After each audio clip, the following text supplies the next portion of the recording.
I'm Jim Manning, author of Patriotism Unhinged, available worldwide through online retailers and audiobooks. Welcome to Patriotism Unhinged. Today, we're going to do something a little bit different, but we're going to go a little bit deeper for people that haven't been looking at this for 60 years. I want to say that what I present to you is my work. In other words, when you're a researcher, you read everything that you can find on the subject. You look at every video, you look at every YouTube, you use Google. And so really, there's very little that I myself have found with nobody else in the world knowing about it. So people who say, you know, he's just retelling what he read on a book or whatever, yeah, that's partially true. However, when you do that, you could find, I'd say 25, 30 people who tell you the story a different way. And so somebody has to be able to put it together in a way that makes sense and in a way that in a court of law, it would be considered evidence. And so with that, I don't want you to believe what I say. I want to give you information that lets you determine on your own what you think happened. I want to do it as quickly as I can. I'm not dragging it out. That's the reason I speak directly and to the point. And today, what we're going to do is we're going to talk about two gentlemen, and then we're going to play something for you that I think 80, 90% of the people who see these videos have never seen. Now, the first person is Gregory Douglas. Now, Gregory Douglas was born in Germany. He wrote books. He was known for books on Heinrich Müller. Now, Heinrich Müller was the head of the Gestapo. And then after the war, the United States engaged in an Operation Paperclip. In Operation Paperclip, they brought over between 17 and 2,200, I believe, Nazis who knew things that they could use. One, for example, was Werner von Braun, who headed up our rocket section. Most people know that one. But Heinrich Müller was the head of the Gestapo. And so they needed his information, but if it got out, the Jewish people in the United States would go crazy. So that was a hidden thing that he did. And the CIA hated him. They were afraid of him because he may have given information to somebody that the event something happened to him, it would be released just the way it happened with the second man, Robert Crowley. He was a collector of Nazi memorabilia. He was mainly, I think, involved in SS materials. However, he bought and sold them, and at one point there were some allegations that he might have even made some of them up, made them up. He used Robert Crowley for some information that he could put in his book about Heinrich Müller. The two knew each other. Whenever Robert Crowley decided that sometime in the future, the truth was going to come out. He wanted to protect his family, his reputation. He had a son. I don't know if he had other children, but I know he had a son. He wanted to produce the evidence so that nobody could question what he was saying. So he slowly moved the evidence as he was in the twilight of his career. He slowly moved the evidence out. He didn't keep it at his house, and he didn't put it in his storage locker because he knew that they were the two places they would come as soon as they heard he died. He wanted to get the word out because he didn't think he was guilty of anything. He believed that that group who came up with the execution were patriots. They were patriots. If he hadn't been killed, he might have gone on giving the information to our biggest enemy for the next 5 years, potentially. So they really thought that they were on the right path. Robert Turnbull Crowley had been with the CIA since the OSS. He was at West Point, and he left in his senior year to join the Army, and he went to the Pacific, and he worked as an intelligence officer in the Pacific. When he came back, he moved in. When they started the CIA, moved right in with them. He was in charge of the dirty tricks. I don't know why he thought that it would be good for him to make this book, because in the telling of his stories, he admits to certain things that are just unbelievable. He was assigned the task of assassinating the Prime Minister of India. I think it was the third Prime Minister, and the head nuclear engineer who was in charge of the bombs. And within 13 days, he had assassinated the Prime Minister, and then the nuclear engineer was taking a trip, and he was flying over the Alps. And when he got over the Alps, his plane exploded, and of course, everybody was killed. And when I say everybody, there were 107 souls on board. To people like Crowley the Crow, I guess he felt that life wasn't so precious to those other 106 people on board. That's a mass murder. Anyway, and that's not the only ones. And in time, I will tell you about more of that kind of stuff. Of course, it was hard to pick out somebody that he could trust to do something like this. And so the first person that he chose was from England, and he was a gay man. And unfortunately, he died of AIDS while they were talking. And he moved on to Trento. Mr. Trento had written several books on the CIA. They spent a lot of time together. And Crowley told him that at his death, his wife would let him and Trento to the house to collect his writings and notes and so forth. It came to pass that he decided that Trento would more likely than write a book, would more likely go to the CIA and give them all of that evidence in the hope of gaining more favor to write more and more about the CIA. So he moved on from Trento, and probably with good reason. And he had some association with Gregory Douglas, who was sometimes interviewing him about what he could get from him on the recruitment and the assignments of Heinrich Müller. And so they talked a good bit, and they seemed to hit it off. And so that began a 4 years of telephone conversations, mainly because they were so far apart. What you're going to hear today is just a couple of minutes of one of the conversations. Now, the conversations were recorded by Gregory. I'm not sure that the Crow knew they were being recorded. What's really important is what they're saying.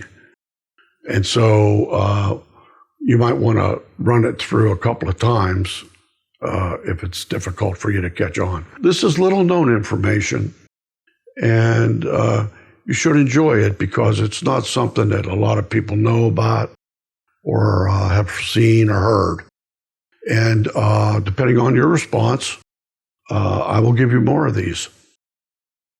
The following material is taken from Conversations with the Crow by Gregory Douglas.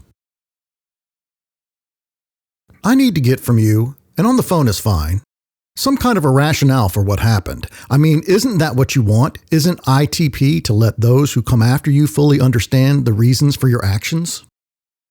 Yes, that's it exactly. If that ever got out, though by now it probably won't, I don't want my son and grandchildren thinking I was just a common garden variety assassin. They should know the reasons why we acted as we did. Fine, go ahead. You must understand that we took our duties very seriously. Angleton was a first-class intelligence man and very dedicated. He discovers the most important intelligence reports. The president's daily briefings from the CIA are ending up in Moscow within a week of them being given to the president. A week, and this was not a one-time incident. It had been going on for some time. We then tried to find out how this was happening. A major intelligence disaster. Gregory, major. Now, there were several copies of this report disseminated, never mind to whom. So, in each one, a little spice was put in, an identifier, as you will.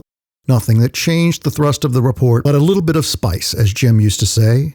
Jim's contact in Moscow was a diplomat. Never mind which country, because we don't need to make trouble for him. So, from him, we get copies of what Nikita was getting. So can you imagine how stunned we all were to learn that it was the president's copy that was being leaked? My God. So we couldn't just walk up and ask him how come Khrushchev was reading his briefings a week after we gave them to him. Jim couldn't find a way how this was done. But then we had a report that Bobby, his brother, was known to be friendly with a prominent KGB fellow, Bolshakov. No question who he was, the task man here. Top level. Bobby was known to have had at least one meeting with him. Hoover was having Bobby watch day and night because Hoover hated him and wanted to catch him doing something bad so he can leak it to the Post and get him sacked. Anyway, they found out Bobby was talking to the commie on the phone from his home suite, and Hoover tapped his phone. Hoover didn't know we were doing it too, but that's Washington politics for you. And we heard, for sure, that Bobby was sending permafax copies of this report to him. I mean, there was no question. And we learned, too, that Kennedy was keeping in direct contact with Khrushchev by Bobby and the Russian. I mean, they were subverting the entire diplomatic system, and God alone knows what Kennedy was talking about. We had to make sure of this, and really sure. It was explosive, believe me. Jim and a few of us sat down, listened to tapes and agent reports, and tried to decide what to do. I mean, Gregory, here we had our president actually giving the most secret documents to our worst enemy. A man who swore in public he would destroy us. So, what to do? Make it public? Who would dare do this? Of course, we all had strong media contacts, but we decided it was just too mind-boggling and negative to let outside that room. He was too independent. He had sacked Dulles and Bissell over the Cuban thing and threatened to Mansfield to break the agency up. And here he was giving our worst enemy top secret inside information.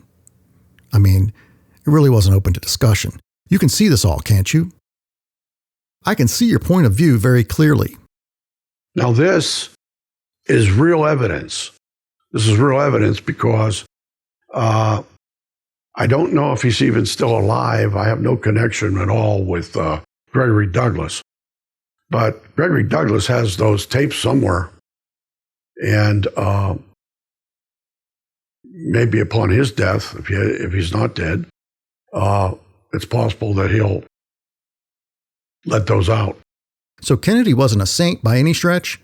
We can overlook all the women and the wild sex orgies in the White House. But Gregory, passing our top secrets to the enemy was too much. I'd like you to show that very clearly if and when you get into this. Well, from a pragmatic view, Robert, it is the very best and clearest reason for the killing. A question here, certainly. A plot, good. But then, how do you keep it quiet? Someone might talk. Remove them, Gregory. But what about those who remove those who know too much? Then they know too much. Oswald knew a little too much, just a little, but enough. And he could prove he never shot Kennedy, so he had to go before he started to talk. Oswald knew some of our people, and he worked directly for Oni. So There were dangers there. On the other hand, the man who shot King, Ray, knew nothing. So he got to live and ended up in jail until he died. He knew there was something wrong, but, and this is important to note, Gregory, he had no proof. You did King? No, Hoover did King.